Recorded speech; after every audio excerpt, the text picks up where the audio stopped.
Before watching this video, please subscribe to our YouTube channel and press the bell icon for latest updates. Assalamu alaikum. Today our topic is mining and its types. कानकनी और उसकी इकसाम.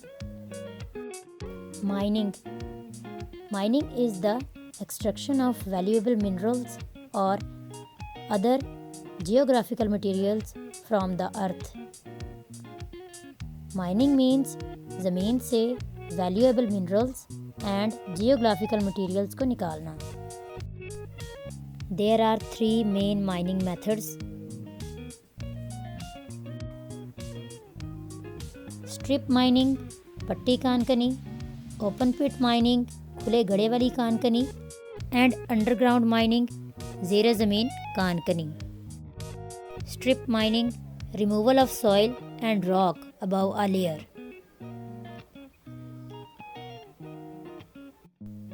Layers के ऊपर से मट्टी और चट्टानों को remove करना.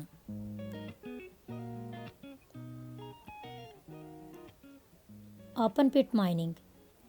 Open pit mining is a surface mining technique that extract minerals from an open pit in the ground.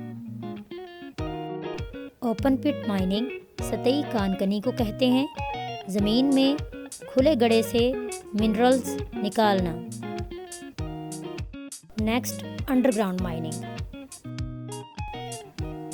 Underground mining is used to extract minerals below the surface of the earth safely, economically and with as little waste as possible. ज़मीन की सतह के नीचे से safely और economically less waste के साथ minerals ज़मीन से निकालते हैं. I hope you have understood about mining. Thank you for watching. अल्लाह हाफिज़.